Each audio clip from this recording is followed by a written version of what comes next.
Iran Russia ആണവ സൈനിക ബന്ധം കൂടുതൽ ശക്തി പ്രാപിക്കുന്നു. ഇറാന് റഷ്യ ആണവ സൈനിക സഹായം നൽകും. അമേരിക്കൻ ചേരിക്ക് വലിയ ഞെട്ടലുണ്ടാക്കിയിരിക്കുകയാണ് റഷ്യയുടെ ഈ തീരുമാനം. ഇറാനും റഷ്യയും വലിപ്പത്തിലും ശക്തിയിലും വളരെ മുന്നിൽ നിൽക്കുന്ന രണ്ട് രാജ്യങ്ങളാണ്. ഈ രണ്ട് വമ്പൻ രാജ്യങ്ങൾക്കിടയിൽ രൂപം കൊള്ളുന്ന പുതിയ ആണവ സൈനിക സൗഹൃദം ഒരു പുതിയ ലോകക്രമം രൂപപ്പെടുത്തുമെന്നുള്ള കാര്യത്തിൽ സംശയമില്ല.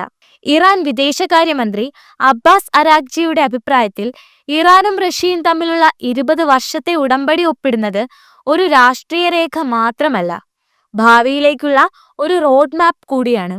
ആയുധശേഷിയിലും സാങ്കേതികതയിലും മികച്ചു നിൽക്കുന്ന രാജ്യമാണ് റഷ്യ.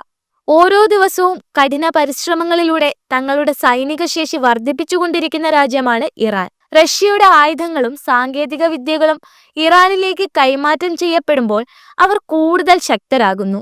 ആ വളർച്ച അമേരിക്കയ്ക്കും ഇസ്രായേലിനും ഭീഷണിയാകുന്നത് പോലെ തന്നെ മറ്റ് നാറ്റോ രാജ്യങ്ങളെയും പ്രതികൂലമായി ബാധിക്കുന്നു.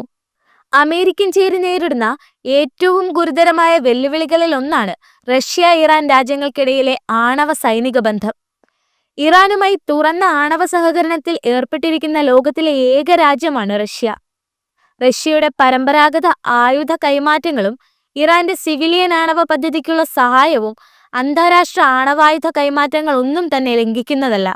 പക്ഷേ ഇവരുടെ ആണവ മേഖലയിലെ മിക്ക പ്രവർത്തനങ്ങളും ഏറെ പ്രത്യാഘാതങ്ങൾ ഉണ്ടാക്കാനുള്ള സാധ്യതയുണ്ട്.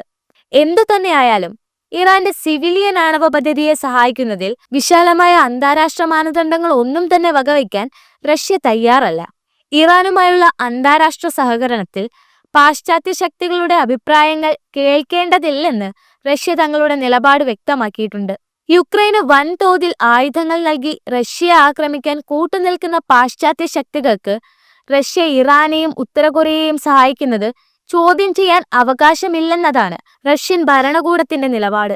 ഉത്തര കൊറിയയുമായി സൈനിക കരാർ ഉണ്ടാക്കിയ റഷ്യ ഇറാനുമായി കൂടുതൽ ശക്തമായ സഹകരണത്തിനാണ് തയ്യാറെടുക്കുന്നത്. റഷ്യൻ ഇറാൻ സഹകരണത്തിനുള്ള ചർച്ചകൾ ഇറാൻ പ്രസിഡന്റ് മസൂദ് പെസഷ്കിയാനും റഷ്യൻ പ്രസിഡന്റ് വ്ളാഡിമിർ പുടിനും തമ്മിൽ നടക്കും. അതിനുവേണ്ടിയുള്ള കൂടിക്കാഴ്ചയ്ക്കായി ഇറാൻ പ്രസിഡന്റ് റഷ്യൻ തലസ്ഥാനമായ മോസ്കോയിൽ എത്തിക്കഴിഞ്ഞു. മോസ്കോയിലേക്ക് പുറപ്പെടും മുൻപ് മസൂദ് പെസഷ്കിയാൻ ഇറാനിൽ ഒരു ആയുധ പ്രദർശനം നടത്തിയിരുന്നു. അമേരിക്കൻ ചേരിയെ ഞെട്ടിക്കുന്നതായിരുന്നു ഇറാന്റെ ആയുധ പ്രദർശനം. അത്യാധുനിക മിസൈലുകളും ഡ്രോണുകളും ഉൾപ്പെടെയുള്ള വമ്പൻ യുദ്ധസന്നാഹങ്ങളുമായി ഭൂഗർഭ നഗരങ്ങൾ നിർമ്മിച്ച് തയ്യാറായിരിക്കുന്ന ഇറാനെയാണ് ഈ ദൃശ്യങ്ങളിലൂടെ ലോകം കണ്ടത്. പേർഷ്യൻ ഉൾക്കടലിനും ഒമാൻ സമുദ്രത്തിനും ഇടയിലാണ് വൻ ആയുധ സജ്ജീകരണങ്ങൾ ഇറാൻ ഒരുക്കിയിരിക്കുന്നത്. ഇറാൻ വിപ്ലവ ഗാർഡ് പബ്ലിക് റിലേഷൻസ് വിഭാഗം മേധാവി ബ്രിഗേഡിയർ ജനറൽ അലി മുഹമ്മദ് നൈനിയാണ് സുപ്രധാന പദ്ധതിയുടെ ഈ പ്രഖ്യാപനം നടത്തിയത്. ഇറാനെ ആക്രമിക്കാൻ നിരന്തരം പദ്ധതികൾ ഇട്ടുകൊണ്ടിരിക്കുന്ന അമേരിക്കയ്ക്കും ഇസ്രായേലിനും നേരെയുള്ള വെല്ലുവിളി തന്നെയായിരുന്നു ഇറാന്റെ ആയുധ പ്രദർശനം.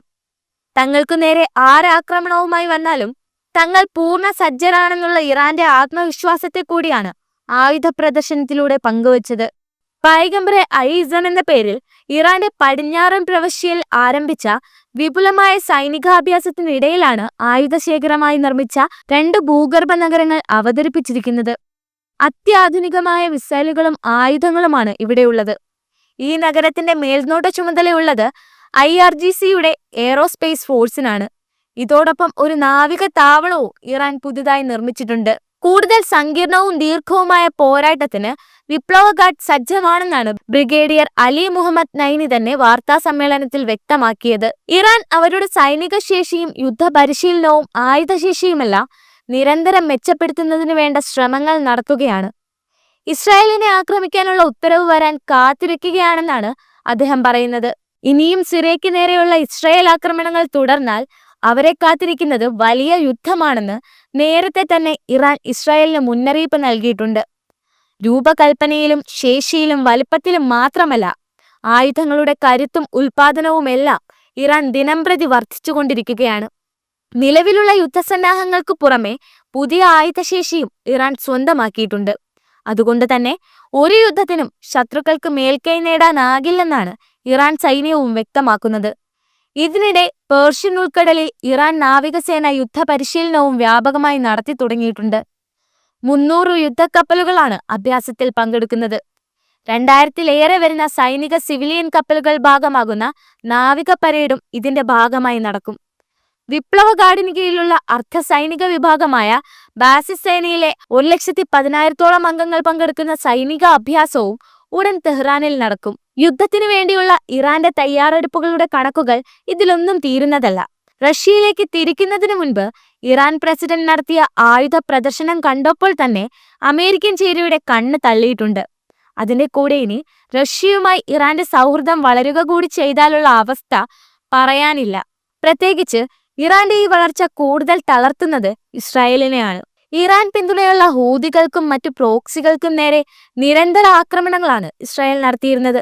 പ്രത്യേകിച്ച് ഗാസയിലെ വെടിനിർത്തൽ നിർദ്ദേശം പോലും ലംഘിച്ച് ആക്രമണം തുടരുന്ന ഇസ്രായേലിനോട് ഇറാനുള്ള കലിപ്പ് പറയേണ്ടതില്ലല്ലോ. 15 മാസമായി നീളുന്ന ഇസ്രായേൽ ഗാസ സംഘർഷത്തിന് അറുതി വരുത്താൻ അമേരിക്ക, ഖത്തർ, ഈജിപ്ത് തുടങ്ങിയ രാജ്യങ്ങൾ ഇടപെട്ട് ഒരു ധാരണയിൽ എത്തിയിരുന്നതാണ്.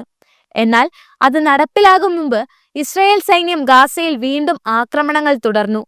ആ ആക്രമണങ്ങളിൽ അനവധി ജീവനുകളാണ് ഇല്ലാതാകുന്നത്. ഇസ്രായേലിന്റെ ക്രൂരത ഇത്രമാത്രം കടുക്കുമ്പോൾ ഇനി അവരുമായി ഒരു ഒത്തുതീർപ്പും വേണ്ടെന്നാണ് ഇറാന്റെ തീരുമാനം. ഉടൻ തന്നെ ഇസ്രായേലിനെ ആക്രമിക്കണമെന്നുള്ള വികാരമാണ് ഇറാൻ സൈന്യത്തിനുള്ളത്. അവർ ഇത് സംബന്ധമായി ഹമാസ്, ഹിസ്ബുള്ള, ഹൂതി വിഭാഗങ്ങളോട് ആശയവിനിമയം നടത്തിയതായും സൂചനയുണ്ട്. റഷ്യൻ ഇറാൻ പ്രസിഡന്റുമാരുടെ കൂടിക്കാഴ്ചയിലെ പ്രധാന വിഷയം ഇറാനും റഷ്യയ്ക്കുമിടയിലുള്ള ആണവ പദ്ധതികൾ തന്നെയാകും. റഷ്യയെ ആക്രമിക്കാൻ യുക്രൈനെ പിന്തുണച്ച അമേരിക്കയ്ക്കും സിറിയക്കെതിരെ ആക്രമണങ്ങൾ അഴിച്ചുവിട്ട ഇസ്രായേലിനും ഈ കൂടിക്കാഴ്ച സൃഷ്ടിക്കുന്ന ചങ്കിടിപ്പ് ചെറുതല്ല. റഷ്യൻ മാധ്യമങ്ങൾ റിപ്പോർട്ട് ചെയ്യുന്നതനുസരിച്ച് റഷ്യയും ഇറാനും തമ്മിലുള്ള ഉഭയകക്ഷി ബന്ധങ്ങളുടെ ദീർഘകാല വികസനത്തിനുള്ള ചട്ടക്കൂടായി ക്രെംലിൻ വിശേഷിപ്പിച്ച സമഗ്ര തന്ത്രപരമായ പങ്കാളിത്ത കരാറിൽ പുടിനും പെസഷ്കിയാനും ഒപ്പുവെക്കുമെന്ന് തന്നെ പ്രതീക്ഷിക്കാം. കൂടിക്കാഴ്ചയ്ക്ക് ശേഷം വ്ളാഡിമിർ പുടിനും മസൂദ് പെസഷ്കിയാനും മാധ്യമങ്ങളെ അഭിസംബോധന ചെയ്യും. വ്യാപാരം, നിക്ഷേപം, ലോജിസ്റ്റിക്സ്, ഗതാഗത ഇൻഫ്രാസ്ട്രക്ചർ എന്നിവയിൽ സഹകരണത്തിനുള്ള വഴികളെക്കുറിച്ചും ഇരു നേതാക്കളും ആലോചിക്കുന്നതായും ഈ ആഴ്ചയാദ്യം ക്രെംലിൻ അറിയിച്ചിരുന്നു.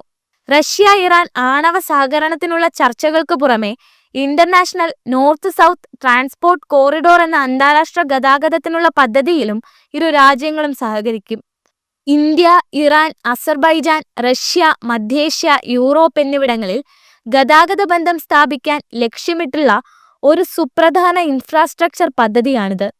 7200 കിലോമീറ്റർ മൾട്ടി മോഡൽ ഗതാഗത ശൃംഖല സ്ഥാപിക്കുന്നതിലൂടെ ചരക്കുനീക്കം സുഗമമാക്കാനാണ് ഈ സംരംഭം ലക്ഷ്യമിടുന്നത്.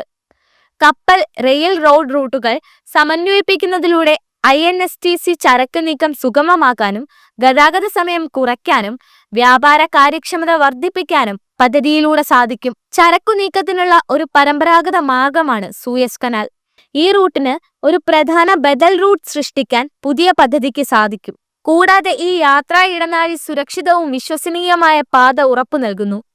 സൈനിക ആണവ ബന്ധം, അന്താരാഷ്ട്ര ഗതാഗതം എന്നിവയിലുള്ള ചർച്ചകൾക്ക് പുറമെ സിറിയൻ പ്രസിഡന്റ് ബഷർ അൽ അസദിനെ പുറത്താക്കാൻ വിമതസേന നടത്തിയ നീക്കത്തെയും അതിനുശേഷമുണ്ടായ സംഭവ വികാസങ്ങളെയും കുറിച്ചുള്ള ചർച്ചകൾ ഇരു രാജ്യങ്ങളിലെയും നേതാക്കന്മാർ തമ്മിൽ ഉണ്ടാകുമെന്നാണ് പ്രതീക്ഷിക്കുന്നത്.